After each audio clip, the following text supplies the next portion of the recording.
What is going on, YouTube? I am Prepper Princess, the author of Living on Almost Nothing. If you are interested in purchasing my book, I will go ahead and leave a link down in the description box below. As you all know, I have lived below the poverty line my entire adult life, up until recently, and the only reason for that is because I am now buying medical insurance out of pocket in the state of California that is over $500 a month.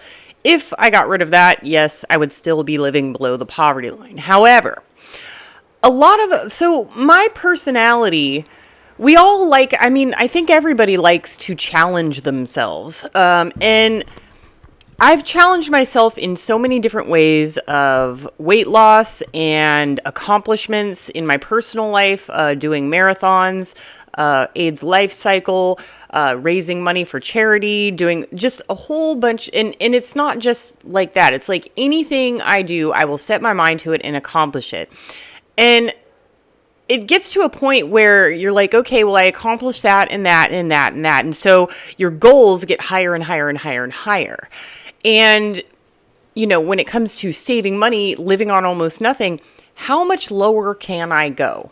And then your mind automatically wanders to the Great Depression and how on earth did people make it during the Great Depression? And there is so much to the Great Depression. I mean, it lasted 10 years. There were all these different things that happened that were horrible. Of course, the stock market crashed. If you had $1 million, you now only have $100,000 because it crashed down 90%. But the stock market wasn't the only problem. There were no laws in place. So when banks shut down, then the people who had their money in the bank, their checking account, their savings account, their money was just gone. And there was nothing they could do about it. There were no implications. There was no FDIC insurance, nothing. And then when you go into the job market, if you had a job making $20 an hour, so let's say that is your normal job. Not only were 1 out of 3 people unemployed, that's 1/3 of the population. There were no minimum wage laws. So if you're making $20 an hour, your boss can come and say to you, okay, you're making $6 an hour now. And then if someone else came into say you're working at a grocery store, some man comes in and says, oh, you make $6 an hour, and goes to the boss and says, I'll do it for $4. And then they'll fire you and hire that person for $4 an hour. So it was a scary, scary time. People did, in fact, starve to death. There were no food banks like we have now. They had soup lines, and they would make a big vat of soup. Maybe you'd get some bread. And when you ran out, that's it. There's nothing left. Sorry, can't help you. You're not going to eat today. And you would have to wait in line, maybe sometimes all day, for the chance to get a bowl of soup. We had the Dust Bowl, so food reserves were gone. Food was scarce. It was a big deal. And in challenging myself, I often wonder, okay, how would I do this? How would I live if there were another Great Depression? What would I do? So first and foremost, I have kind of set myself up so that it's impossible for me to lose it. There's no logical way that it could happen. I have a rental property. So you have to remember that 2 out of 3 people were still employed during the Great Depression. So people say they're not going to pay their rent. Yes, the rent would probably be lowered, but there's still a 66.6% chance that they are going to pay their rent, even though it's going to be lowered. My dividends on my investments are going to be down to 10% of what they are now. So that's $200 per month. Right now I'm hovering around $2,000 just in dividends on certain investments. The other stuff I don't touch. And then, and then I've got YouTube and some other stuff. So let's assume that I don't have those things. Let's just assume that, I have lost everything in the stock market. I have lost everything in my checking account, and I have lost all possibility of making any money on YouTube, which, by the way, during a Great Depression, this is a money-saving channel. I would imagine if there were a Great Depression and 1/3 of the population were at home, not able to work, they would be watching YouTube trying to find ways to save money. So my channel would, even though the ad revenue would be down because companies wouldn't be paying as much, my views would be up, so it would balance out. Anyway, Let's just assume I don't have that. Okay. We're assuming a lot here. We're assuming that, I have nothing and, no assets, stuff like that. So what would I literally do? Like really in a Great Depression? For starters, I'd spend the first week freaking out. I would do that. Okay. We're all going to do that. I'd spend the first week freaking out, stressing out, high anxiety. And then the second week, I'd probably implement a plan. Let's assume I know it's going to last 10 years. What am I going to do? For starters, I'm getting rid of all of my bills. Everything. And this includes what people assume is a necessity of life. I'm talking like electricity, water, car, gas, and electric. Like, it's gone. I'm not paying for sewer and water and garbage. It's gone because I have nothing. I can't pay for it. So life would change big time. Garbage, I would have to burn it in my burn barrel outside. And then water, sewer, I would have to haul my own water and most likely I have a system in my shed that's like set up so that I would have a toilet. So and a shower. I've got a camp shower, just a little battery operated camp shower. So there's my bathroom. It's moving into the shed. I'm going to have to dig my own stuff to put my composted manure in and all this. Internet gone, electricity gone. There's nothing. I have nothing. Nothing. Now I am in a really good position compared to other people who are in the same position. Okay. Let's start with a few things. First, I'm going to take stock of what I have. What do I have? That means, what do I have in my food pantry? What do I have in my fridge and freezer? What do I have in terms of dog food, medications, vitamins, soap, seeds, garden seeds? What fruit trees do I have growing? When do they come in season? And then that's going to be number one, because I'm not going to be able to spend any money. I'm not going to be able to buy a new pair of pants when I need a new pair of pants. I'm going to have to use, I'm going to have to tear up this pillow and use this as a patch on my pants. Like, I don't have any options here. That's what it is. It is what it is. And for the next 10 years, this is our life. And you got to picture this, okay? You're not going to be paying for medical insurance or home insurance. You don't have the money. It's not going to happen. So I'm going to take stock of what I have that is going to benefit me. Now, I'm going to take stock of things that will benefit others. Hear me out. So, as an entrepreneur, you think, what sort of value can I add to the marketplace? Same thing in a Great Depression. What sort of value can I add to others? Okay, so there's some skills that I'm good at that I don't know how valuable they would be in a Great Depression, but there's a few. And you have to remember that everybody else around you is in the same position. They can't spend any money. So you are probably working odd jobs, handyman jobs for food. Okay. Let me start somewhere else. For starters, this house has solar on it. It is on-grid solar. It is not off-grid. It is on-grid solar.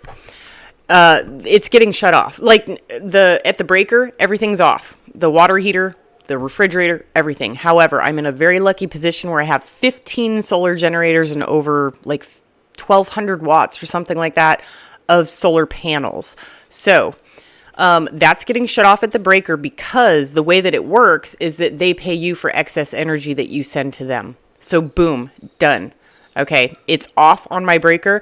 Everything that my thing produces, which is 9,500 kilowatt hours per year. Let me pull up the calculator. And it is 42 cents per kilowatt hour on average.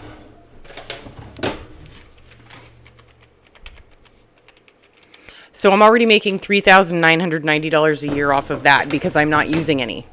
Because I'm not using any electricity. So they're going to be sending, and you have a choice. You can put it on a future bill or you can have them send you a check. I don't know what I would do. I would probably have to have them send me a check. But there's that. And that would take, and they only do it once a year. So I would get paid that money September 28th. And then moving on to food and making money if anybody has it. So in addition to the solar generators, everything I have is electric. I've got an electric lawnmower, electric weed trimmer, wet hedge trimmer.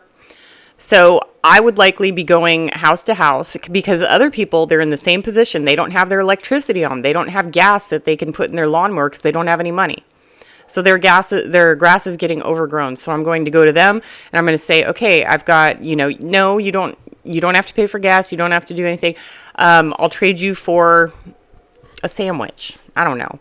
And then I'll eat that sandwich and then I'll save the other half for the dogs. It is a matter of absolute survival at this point. Not a lot of luxuries. I would also be collecting wood. I do this anyway, collecting cans for recycling to make extra money. I'd be collecting wood because my gas and electric are turned off. So I might be able to cook on a burner, my electric to burner off of a generator. But it's going to suck up a lot of juice, and there might be times in the wintertime where I would have to do something else, and I have also something where I can cook on with wood. So I'd be collecting wood, I'd be collecting bottles and cans. Fortunately, let's go to skill sets for a second. So I have a couple of skills that I guess they added something to the marketplace, but I don't know how many people would be able to do. So the lawn, I mow a lawn like nobody else. I am awesome at mowing lawns. I don't miss a single strand of grass. But so there's the lawn mowing service. I'm also really good at building things out of scrap materials. So a lot of people have just scraps on the side of their house. I can build benches, tables, chairs, dog houses, sheds, like garden beds, raised planters, stuff like that. Just out of that. So, if they'll give me a sandwich and I build them a dog house, cool. We both win. And I'm also really good at repairing and building fences and gates. I'm good at that. And I can also do small electrical. So I can update electrical, but if nobody has their electricity turned on, I don't really see how I would be able to do anything with that. But I'm really good at upgrading and installing light fixtures and ceiling fans, and updating plugs, but not like crazy stuff on the breaker. I don't know how to do that yet. And this would also be a time where I would be checking on my neighbors. So people who are disabled or have health conditions, I would be there. So then I have a couple of things that set me apart from the rest. For starters, I've got the solar generators, as I've stated, plus plenty of solar. So I would likely be talking to my neighbors, and some of my neighbors have huge gardens, huge, like takes up their whole yards, and good for them. I'm not there yet. I have so much more work I have to do on this house before I can get there. But a lot of established people here, and they all have so much food growing in their yards. So anyway, so I've got all this solar. And the only thing that I would be powering would be the refrigerator and the TV, because I no longer have a modem. And because I don't have internet, I'm no longer able to stream. So the only thing I'm doing is renting DVDs from the library and putting it on in the background, or using my tiny little amount that I have saved of my favorite movies. So that's what I've got going on my TV.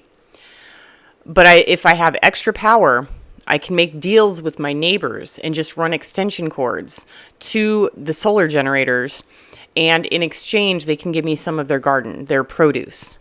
And I am sure if they can't afford electricity, but they've got an abundance of produce, I am sure that they would be more than happy to trade with me. And of course, I would have them pay up front. Now, we're not talking about SHTF Wild West here. We're talking about there is still civilization. So for those of you who are, and I'm only saying this because I know you're going to come in here and it's like stating the obvious, Captain Obvious. Well, what if they steal your generators? Well, come on. Okay. It would be in a fully fenced yard with the cords running underneath. It would be in a lockbox, and I have 2 dogs that bark at the moon and in any time a leaf blows. So I'm going to be alerted if somebody's trying to break in and steal it. Or them, depending on how many generators there are and how many electrical cords people have. But I think that instead of doing you want to get the most return for the least amount of work when you're in any type of situation. In regular life, you want to get the most return for the least amount of work. And to me, with all of these solar generators that I've got, I I think that that is a huge asset, and it would essentially turn into my job. I mean, I'm making $3,300 or whatever it was per year off the solar off the top of my house because the energy company is forced to pay me by law regular rates for any excess that I produce. So I've got that. And then I've got my extra solar, which I can use, but it's more than I need. So I would be sharing with other people in exchange for goods or services. So maybe I need a new pair of socks, or, I need a sack of potatoes. I don't know. But if you think about it in today's dollars, if you're giving somebody free electricity to run their TV and their refrigerator for an entire week, and, they bring me a 5-pound bag of potatoes that'll feed me all week, $5 for a week's worth of electricity is a really good deal. Maybe I'll tell them I need carrots or something. I don't know. So when it comes to food, we are assuming that there is a dust bowl. Food supplies are low. There's a huge food shortage. And I simply don't have money to pay for food. Okay, so of course what I'm going to do is check stock of what I have, and my diet's going to change immediately. So I eat 1 meal per day. Those rations are going to be shortened. It might be 1 meal every other day. Now you say I couldn't do that if you are in survival mode. Yes, you can, and you will, or you will starve to death. So please use common sense in the comments section, because I know that people are going to get on me about this. The only thing that I will not do without is my coffee. So I would be working like a dog for coffee. I would take coffee over food any day of the week, and it adds calories. I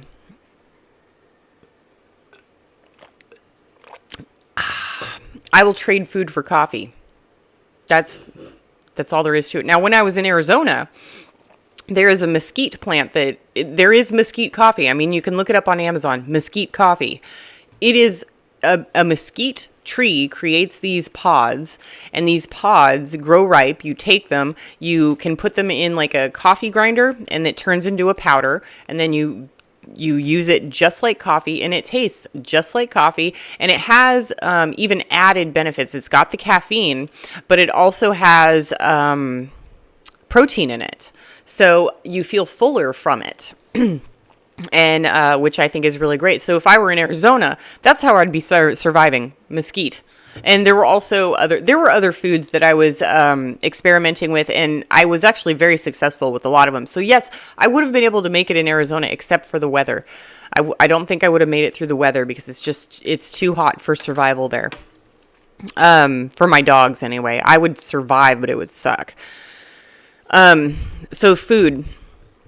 It's going to be if I'm eating meat, it's going to be hot dogs, and that's about it. There's not going to be money for steak or chicken, except on like Thanksgiving, on those rare occasions when I can maybe afford a $6 chicken, but it is literally going to be mostly rice and beans, soup, lots of soup, potato soup, because potatoes are cheap, potato and onion soup, anything I can grow in my garden. Right now I grow all my leafy greens and tomato, zucchini, and then I've got the fruit trees. The garden would expand, so I'd be growing, but you have to remember, I have the water shut off, so I have to haul water. Now, here's another thing that sets me apart that's really great. I have a lot of e-bikes. I'm not going to be able to afford to put gas in my car, but maybe once a year when I get that $3,000 check. It's like, okay, fill up the gas tank and make it last a year. But, and I have to pay my, the property taxes, or I'll lose my home. But I'm debt free, so it would be a challenge, but I would be a lot better off than most people. So the e-bikes, and I have a trailer, so the trailer holds 80 pounds, a gallon of water weighs 7 pounds, so I'd be able to carry about 10 or 11 gallons of water in the trailer, and then a gallon on the front basket, so we're looking at 12 gallons per trip, and it's 5 miles each way. And my e-bikes would be charged through my solar, and it would not be a lot of effort or time because they're super fast. But it would be not a lot of effort or time compared to most people who would have to put a bucket and carry it and walk all the way home 5 miles. That would be bad. But I would be in a really good position there too. And of course, there's also that because I'm 5 miles away from a water source. If other people in my neighborhood can't afford water, I would boil it, of course, to make it safe to drink and use. And I would be trading with my neighbors water. Not everybody has the ability to do that. I would also be trading use of my electric e-bikes. So I think that I could make a living. It wouldn't be a luxurious living, but I would be able to get by just on my solar generators and my e-bikes, using those as a service to others. And hopefully, I hope it never happens, but if it did happen, I would be in a type of position where I could trade the use of my assets, not my assets, but the use of the borrowing of my assets, which are my generators and my e-bikes, using the power, using the e-bikes in exchange for food. So I would be, or coffee, I would be set up like, okay, you want to haul water all week. You're going to have to give me whatever coffee you've got, or buy me $5 worth of coffee and creamer, and we'll call it a day. But I think that the electricity is likely the biggest asset. So that's something that you guys would have to do too. And remember, and I'm aware that not everybody has all of the amazing, awesome technology stuff that I have. But maybe you have something else that is not similar, but an item that you can lend to people, not give it away, not sell it, but lend to people that has value. That has value. To me, it works like dividend stock. So you buy a dividend stock, they pay you a percentage. So that's kind of how it is. Okay, I'm lending you this item, and you're going to pay me for borrowing it with whatever it is that I need. And that's what I would do in a Great Depression. And that would be, of course, in the height of the first year, I'm going to have garbage. I'm going to have gas and electric. I'm going to buy food. I'll have water and sewer and internet. And, then as time goes on and I have less and less money, then it just becomes more and more extreme. And this is like a game that I play in my head. Like, what is the worst case scenario? But, let's be realistic. I've set myself up so that none of these things are ever going to happen. It's just not going to happen. I mean, I've got the rental property, and I'm making 33. If I turn off I've got the rental property. Let's assume that the income that I'm making from that gets cut in half. So I'm making, let's go less than half. Let's say I'm making $600 a month off of my rental property, which right now rents for $1,500 a month. Let's go all the way down to $600 a month, which is like nothing. And then you've got the $3,300 that I would be earning from electricity. And that's $275 a month. And those are my only sources of income. That's all I've got. That's still $875 a month. With $875 a month, I could still keep my internet, water, sewer. I could still pay for food, property taxes. I would still have to lose a lot of things. I wouldn't be able to drive the car as much. I would only be, I don't even know if I'd pay for insurance. I'd definitely pay for registration, and then I would drive and I would hardly ever drive the car, but I would drive extremely defensively and never speed, ever, ever, ever.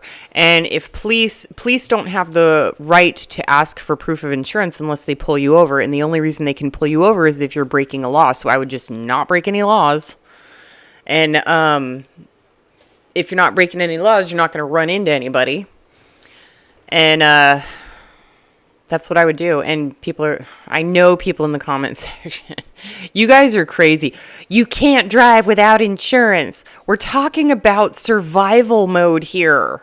We're not talking about now. Of course I have insurance. But if you can't afford it, you can't afford it. And if you got to get somewhere that's 150 miles away, you got to drive there. That's illegal. Yes, but is it morally, like, it's illegal by law, but is it like a moral issue that you have? Like, my morals go out the window. Like those types of morals. I'm not talking about being kind to one another, but I don't care if I have insurance. If there's a Great Depression, come on. Come on. All right, folks, let me know what you would do. Like, how would you, if you got rid of all of your utility bills, how would you survive? Like you have, let's assume that you're debt free, which you're probably not if you're watching this channel, because 80% of people have debt. So 20% of you watching have no debt. So let's assume you have no debt and you own your home. Rent out a room. Would you rent out a room? I would rent out a room probably.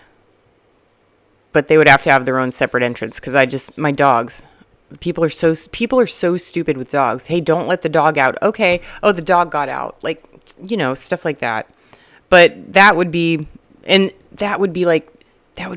so hell on earth for me, because you have to remember nobody's got any money, so they're hardly going to pay you anything to be living in your house. So a room that would rent for $500 is now only going to rent for $200, But if I rent a room, if I've got my rental property and then I make money off of solar, I'm still making $1,075 a month. And that's on the lowest possible scenario. Like, low rent for a roommate, low rent for the rental property, and then the solar. I would actually still be okay. I would rather live without the roommate, though. All right, folks, let me know, like, do you guys go over this stuff in your head? Everybody goes through the two most extremes. What if I won the lottery? What if we had another Great Depression and I had nothing? Like, we both go to both extremes. I know you guys do it. So let me know what you would do if, like, what skills do you have that change things, like that change the game, or assets do you have that change the game? For me, it's simply the solar, the e-bikes, and I'm an amazing forager too. My skill sets are like very minimal when it comes to practical applications. I've worked in offices my whole life. An office is not going to help me in a Great Depression. But I'm also really great at foraging. And we live in an area that has so much food foraging. And I'm really good at fishing, too. I haven't fished in years, but I'm good at it when I do it. All right, folks. Do what you can with what you've got. This is a long one. I'm sorry. Prepper Princess out.